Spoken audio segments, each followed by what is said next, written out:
یہ شادی کے موقع پر جو سلامیاں دی جا رہی ہیں یہ تحفہ تحائف نہیں ہے، یہ رشوت ہے، بلکہ رشوت بھی نہیں ہے، یہ قرض ہے۔ پہلے تو مجھے اس بات پہ یقین نہیں آتا تھا، پھر ہمیں عینی شاہدین نے بتایا کہ دولہا کا ولیمے کا سارا خرچہ سلامیوں میں نکل آتا ہے۔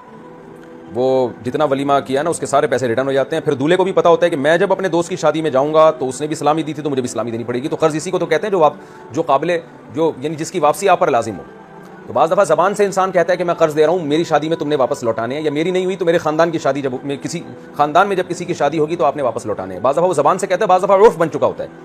تو المعروف کالمشروط، فقہا کہتے ہیں جس چیز کا عرف ہونا تو اس کو الگ سے بتانا ضروری نہیں ہے، وہ ایسے ہی ہے جیسے یہ پہلے سے طے شدہ ہے۔ تو یہ طے شدہ ہے، وہ ہے نا، ہم لوگ بچپن میں مذاق کیا کرتے تھے تو ہمارے کوئی دوست ملتے تھے نا، ہم ان سے پوچھتے تھے اور بھائی کیا خیال ہے، چائے پیو گے؟ وہ کہتا تھا ہاں پیوں گا۔ تم کہتے جاؤ ہوٹل سے جا کے پی لو، کس نے منع کیا؟ تو یہ تو ایک ظاہر مزاح تھا، لیکن کیا ہے عرف؟ کیا ہے؟ جب آپ کسی سے چائے کا پوچھتے ہیں تو مطلب یہ ہوتا ہے میرے خرچے پہ پیو گے کہ نہیں پیو گے۔ بہت سی چیزیں عرف متعین کرتا ہے، اور عرف میں یہی ہوتا ہے کہ وہ اب اس کو الگ سے بتانے کی ضرورت نہیں ہوتی۔ تو یہ جو شادیوں کے موقع پہ سلامی دی جا رہی ہے، چاہے وہ توپوں کی سلامی ہو یا پیسوں کی سلامی ہو، تو اس سلامی میں یہ بتایا تو نہیں جاتا کہ ہم یہ قرض دے رہے ہیں۔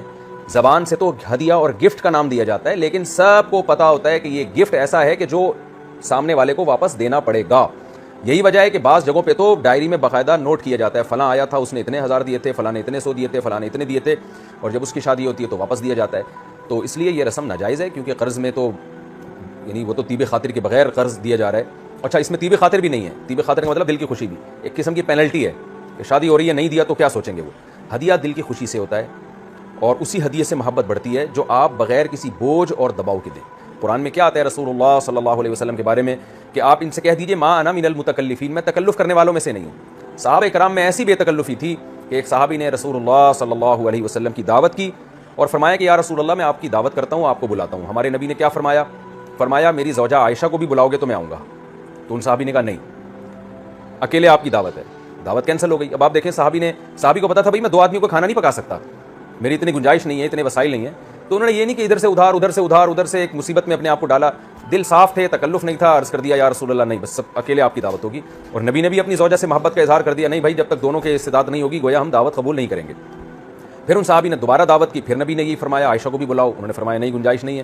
تیسری دفعہ دعوت کی تو آپ نے فرمایا عائشہ کو بھی بلاؤ، تو ان صحابی نے کہا ہاں اب دونوں آ جائیں۔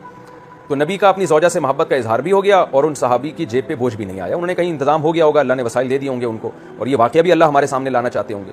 تو ہمیں ان واقعات سے پتہ چلتا ہے کہ صحابہ کرام کے دور میں تکلف نہیں تھا، ہمارے اسلاف تکلفات سے پاک تھے۔ مجھے بڑی ٹینشن ہوتی ہے بعض دفعہ جب میں کسی کے ہاں جاتا ہوں، وہ اتنا تکلف کرتے ہیں، ٹینشن میں آ جاتے ہیں، تو اس سے مہمان پر بوجھ ہوتا ہے کہ یار یہ ہم نے میزبان کو ایک مصیبت میں ڈال دیا۔ ہلکے پھلکے رہیں تاکہ دوسرا بھی ہلکا پھلکا رہے۔ تو یہ شادی بیاہ کو سادہ سے سادہ بنائیں، اس میں سلامیوں کے آپ تبادلے نہ کریں، اور ممکن ہے بعض لوگ کہیں کہ ہم تو قرض سمجھ کے نہیں دیتے، ہم تو واقعی دل کی خوشی سے دے رہے ہیں، ہم تو واقعی دل کی خوشی سے دے رہے ہیں۔ تو بات یہ ہے کہ 100 میں 1 آدمی دل کی خوشی سے دے رہا ہے، 99 ایک پینلٹی سمجھ کے دے رہے ہیں، تو بہتر نہیں ہے کہ اس رسم ہی کو ختم کر دیا جائے۔